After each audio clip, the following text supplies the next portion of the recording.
کبھی کبھی انسان اپنے قدم خود بخود نہیں رکھتا، کوئی اندھے کے ہاتھ اسے کسی اجنبی راستے پر دھکیل دیتے، اور میں ارمان ایک بار پھر اسی جنگل میں تھا جہاں رات بولتی نہیں بلکہ صرف شکار کرتی ہے۔ کتوں پر قدم، دھند میں سانسیں، ٹارچ کی لرزتی روشنی، اور عورت کی بہت دور سے ہلکی سی سرگوشی، جیسے آواز ہو، مت آؤ، یہاں مت آؤ۔ ارمان ٹھہر جاتا ہے۔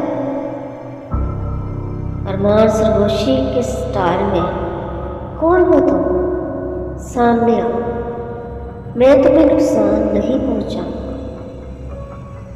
خاموشی چھا جاتی ہے، اور پھر بیڑیوں کی آوازیں اور چاندنی کچھ اور سفید ہو جاتی ہے۔ آج کی رات میں صرف ایک ملکہ سے نہیں، اپنے نصیب سے ملاقات کرنے والا تھا۔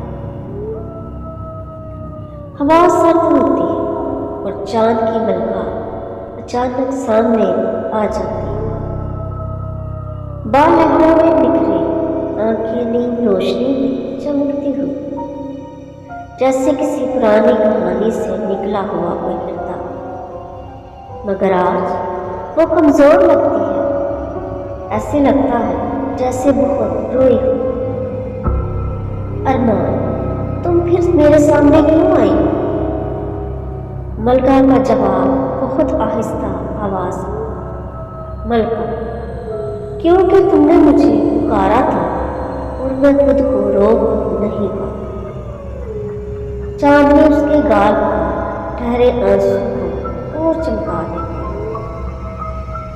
مجھے پہلی بار محسوس ہوا، یہ عورت نہ بھوت ہے، نہ جین، نہ محض ایک کہانی۔ یوں لگتا ہے جیسے یہ زہم تھی جو صدیوں سے روتی آ رہی تھی۔ محبت خوف سے بڑی ہوتی ہے، مگر کبھی کبھی محبت ہی سب سے بڑا خوف بن جاتی ہے۔ ارمان، بتاؤ تم آخر کون ہو اور میرے ساتھ ایسا کیوں ہو رہا ہے؟ ملکہ آسمان کی طرف دیکھتی ہے اور کہتی ہے، میرا نام چاندنی ہے اور میں اس جنگل کی ملکہ نہیں بلکہ اس کی قیدی ہوں۔ ہوا رک سے جاتی ہے۔ ارمان حیران ہوگا، قیدی؟ کس کی قیدی؟ کس نے کیا ہے تمہیں؟ ملکہ، جن بیڑیوں کو تم خوف سمجھتے وہ دراصل میرے محافظ ہیں، اور میں ان کی سزا۔ بیڑیوں کے بھاری قدموں کی آواز سنائی دیتی ہے۔ ایسے لگتا ہے جیسے کوئی گر رہا۔ جس عورت کو میں بچانا چاہتا تھا، شاید وہی مجھے ختم کرنے کے لیے میرا مقدر تھی۔ ملکہ زمین کو چھوتی ہے۔ پہاڑی گھاس پر ایک نشانی جلتی ہوئی نمودار ہوتی، ایک پھول، سفید پنکھڑیوں پر خون کی قطرے۔ ملکہ کہتی ہے، یہ پھول صرف اس وقت جنم لیتا ہے جب کوئی دل محبت میں قتل ہو جائے، اور میری کہانی اسی پھول کی طرح۔ ارمان کا دل ٹوٹنے لگتا ہے۔ ارمان، کس نے تمہیں مارا؟ ملکہ خاموش رہتی ہے، آنکھیں بھر آتی ہیں۔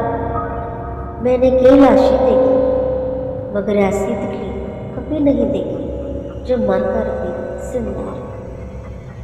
اگر میں تمہیں وقت سے چھین لاتا تو کیا تم بچ جاتی چاندنی؟ ملکہ کے ہونٹ کانپتے ہیں۔ ہوا تیز ہوتی ہے، درختوں کی شاخیں پاگلوں کی طرح ہلنے لگتی ہیں۔ ملکہ سخت لہجے میں، ارمان واپس چلے جاؤ، تیری روح ابھی تیار نہیں۔